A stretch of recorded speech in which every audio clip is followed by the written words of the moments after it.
అందరికీ నమస్కారం. ఈరోజు మన కథ సత్యం శంకరమంచి రచించిన అమరావతి కథల నుంచి తా ది తో నా. గిరీశం తన 20వ ఏట పాత సత్రంలో ఓ హరికథకి వెళ్ళాడు. అతని మనస్సు కథ మీదకి పోలేదు, ఫిడేల్ మీదకి పోలేదు, మధ్యలో వాయిస్తున్న బుల్లయ్య మీదకి పోయింది. ఆ వరసలు, ఆ ముక్తాయింపులు మహా సొంపుగా ఉన్నాయి. తనకు కూడా మధ్యలో నేర్చుకోవాలనిపించింది. ఇంకా కథ జరుగుతుండగానే బుల్లయ్య పక్కకి చేరాడు. అయ్యా, మీకు పాలు కావాలా లేకపోతే పానకం తెప్పించనా అని మాటలు కలిపాడు. కథ అయిపోయిన తర్వాత బసదాకా మధ్యలో తనే మోసి మంచం వేయించి బుల్లయ్య పడుకున్న తర్వాత తాపీగా చెప్పాడు. తమ శిష్యుడిగా చేరి మధ్యలో నేర్చుకోవాలనుందండి అని. బుల్లయ్యదేమో 6 మైళ్ళ అవతల ఊరు. అయినా సరే వారానికి 2 రోజులు పాఠం చెప్తే చాలన్నాడు. ఏమిచ్చుకుంటావు అన్నాడు బుల్లయ్య. గురువులే చెప్పాలి అన్నాడు గిరీశం. భక్తిగా ఉన్నావు కాబట్టి చెప్తున్నా, నెలకి 10 రూపాయలు ఇచ్చుకో. బాబు 5 ఇచ్చుకుంటాను అని గిరీశం అనగా బుల్లయ్య కొంచెం ఆలోచించి, భక్తి ముందు డబ్బెంత, మంచి రోజు చూసి వచ్చేసే అన్నాడు. ఆ మర్నాడే వడ్రంగి దగ్గరకెళ్ళి అటో చెక్క ఇటో చెక్క మధ్యన కర్ర వేసి తొందర చేయించి ముహూర్తం చూసుకొని బుల్లయ్య ఊరికెళ్ళాడు.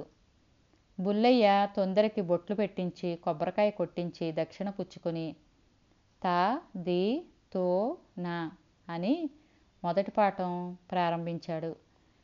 చెక్కల మీద చేతులు నొప్పులు పుట్టేదాకా పాల వరసల్లో మొదటి వరస వాయించాడు. ఇంటికి వెళ్ళి 3 కాలాల్లో సాధన చెయ్యమని పంపించాడు బుల్లయ్య. ఇంటికొచ్చిన గిరీశానికి వేరే ధ్యాస లేదు. రాత్రింబగళ్ళు కృషి చేస్తున్నాడు. కానీ 2 కాలాలకి మించి 3వ కాలానికి వేళ్ళు నడవ్వే. గురువుగారు తిట్టాడు, విసుక్కున్నాడు. 3 నెలలు అయింది, 3వ కాలం అందలేదు. ఈ లోపున గురువుగారు ఊరు విడిచి పోవటంతో విద్య మధ్యలో ఆగిపోయింది. కొంతకాలానికి ఇంకో ఎల్లయ్యని పట్టుకున్నాడు గిరీశం. ఇంత సాధన చేసిన వాడికి తొందర ఏమిటయ్యా? మృదంగం కొను, 3 రోజుల్లో నీ చేత కచేరీ వాయింపిస్తా అన్నాడు ఎల్లయ్య. అప్పు చేసి మృదంగం కొన్నాడు. 6 నెలలైనా పాల వరసలు దాటలేదు. ఈ లోపున ఓ రోజు గంగిరెద్దుని ఆడిస్తూ ఒక అతను వచ్చాడు.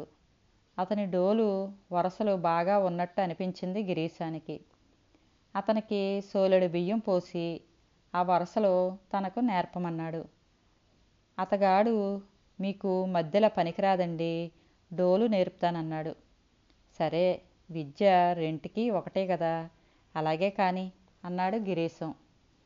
అక్కడి నుంచి అతగాడి డోలు వాద్యం ప్రారంభమైంది.